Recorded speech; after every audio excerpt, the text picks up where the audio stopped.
जिस देश के संविधान में लिखा है कि धर्म के आधार पर आरक्षण नहीं दिया जा सकता, उस देश में मुस्लिमों को आरक्षण दिया जा रहा है धर्म के आधार पर। जिस देश के राज्य को जनगणना कराने की इजाजत नहीं है, उस देश में राज्य आरक्षण के मुद्दे पर घेरने के लिए जनगणना करवा देते हैं। जी हां, बात बिहार की करेंगे और बिहार को केंद्र में रखते हुए देश में चल रही दोगली नीतियों की करेंगे। बिहार में जाति जनगणना हो चुकी है, आंकड़े भी सामने आ चुके हैं, सत्ता पक्ष और विपक्ष के बयान भी सामने आ चुके हैं। लेकिन इस जनगणना पर सुप्रीम कोर्ट ने संज्ञान ले लिया है, क्योंकि राज्यों को अधिकार ही नहीं है कि वो जनगणना करवा सके। तो सुप्रीम कोर्ट में इस पर सुनवाई चल रही है कि राज्य में ऐसी जनगणना आखिर करवाई कैसे गई। हालांकि अलग मुद्दा है, आज इस पर बात नहीं होगी। आज बात होगी जो सनातन पर सवाल उठाते हैं कि जाति के आधार पर सनातन धर्म बटा हुआ है। आज उदयनिधि स्टालिन जैसे नेताओं की बात करेंगे जो कहते हैं कि सनातन धर्म एकमात्र ऐसा धर्म है जहां जाति के आधार पर असमानता है, लोगों को जाति के आधार पर बांटा जाता है, इसलिए सनातन धर्म का समूल नाश कर देना चाहिए। इस बात के समर्थन में एक दो पार्टियों को छोड़कर पूरा विपक्ष साथ खड़ा नजर आता है। किसी ने इसे अगर गलत कह भी दिया तो वो भी दबी जुबान में कहा, लेकिन खुलकर किसी ने इस बात का विरोध नहीं किया कि उदयनिधि स्टालिन ने आखिर क्या कहा है। किसी ने उदयनिधि स्टालिन के बयान की निंदा करने की हिम्मत नहीं की, और क्यों नहीं की थी शायद उस बात को बताने की जरूरत नहीं है, क्योंकि सत्ता चाहिए। लेकिन अब बिहार से जो आंकड़े सामने आए हैं वो बताते हैं कि बिहार में मुस्लिमों की आबादी 17.7% है, और इस 17.7% में से 73% मुसलमान पिछड़ी जाति के मुसलमान हैं, और इन्हें पहले से ही आरक्षण का लाभ भी मिल रहा है। तो यहां मेरा सवाल यह है कि अगर मुसलमानों में जाति के आधार पर भेदभाव नहीं है तो फिर ये अगड़े मुसलमान, पिछड़े मुसलमान कहां से आए। सवाल उदयनिधि स्टालिन जैसों से भी है कि जाति के आधार पर सनातन के समूल नाश की बात वो करते हैं, कहते हैं कि सनातन धर्म में अगड़ी जाति, पिछड़ी जाति और इस तरह की तमाम असमानताएं हैं, इसलिए वो उसे डेंगू बताते हैं, कोरोना बताते हैं और समूल नाश की सनातन की बात करते हैं। क्या मुसलमानों से भी ऐसा कहा जाएगा? हिम्मत दिखाई जाएगी ये कहने की? हिम्मत दिखाइए, एक बार कहिए तो तब पता चलेगा कि अंजाम इसका होता क्या है। और इन लोगों को अंजाम पता है, इसलिए ये लोग नहीं बोलेंगे, क्योंकि बोलना तो इन्हें सनातन धर्म पर है, क्योंकि हिंदू को ये लोग सॉफ्ट टारगेट मानते हैं। हिंदुओं का हक मारा जा रहा। अगर मुसलमानों में जाति का भेदभाव नहीं है तो फिर से ये अगड़े और पिछड़े कहां से पैदा हो गए?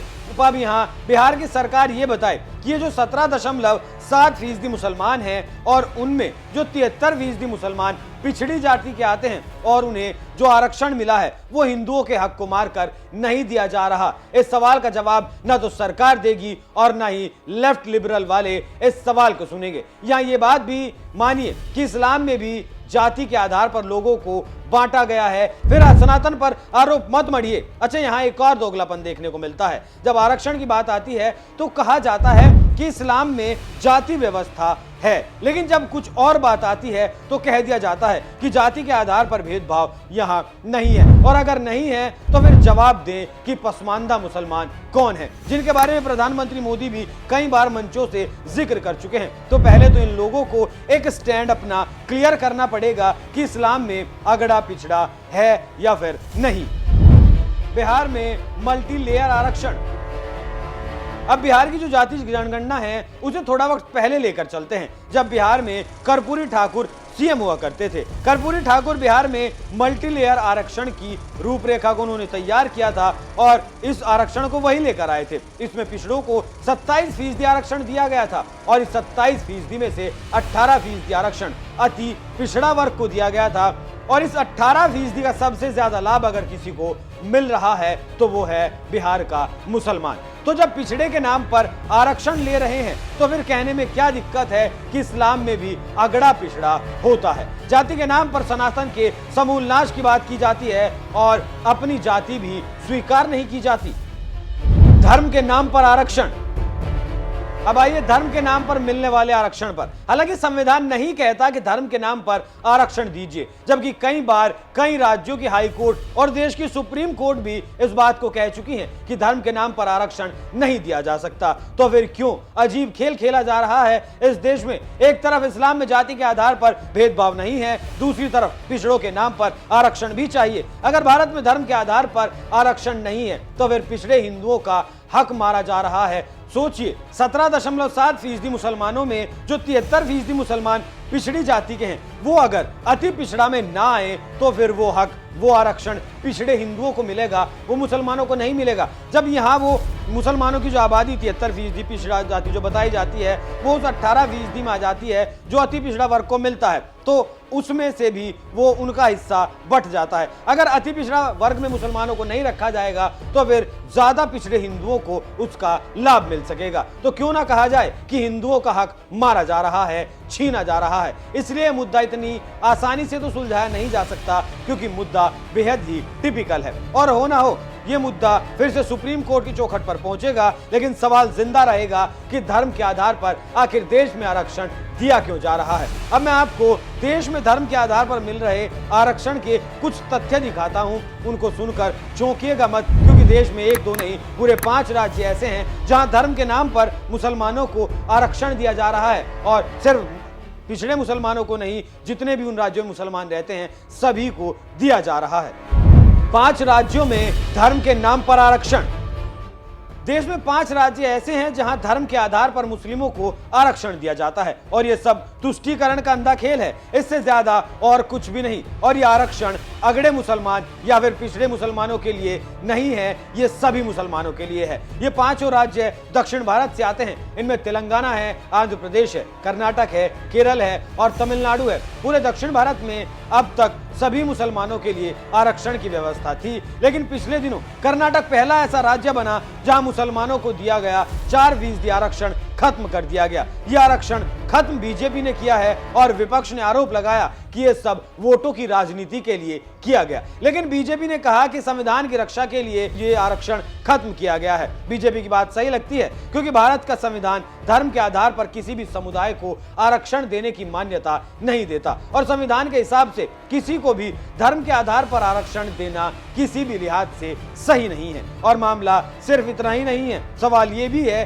कि किसी भी धर्म के सभी लोग पिछड़े वर्ग में आखिर कैसे आ सकते हैं। इस बात को कर्नाटक के उदाहरण से समझिए। असल में बहस इस बात को लेकर है कि किसी धर्म के सभी लोग पिछड़े वर्ग में कैसे आ सकते हैं। क्या कर्नाटक की 6 करोड़ की आबादी में जो लगभग 80 लाख मुसलमान हैं, वो सभी पिछड़े हुए होंगे? अब तक की राज्य सरकारें तो ऐसा ही मानती आई हैं, और इसलिए उन्होंने राज्य के सभी मुसलमानों को पिछड़ा मानते हुए ओबीसी की श्रेणी में 4% आरक्षण दिया हुआ था, जो भारत के संविधान के अनुरूप नहीं था।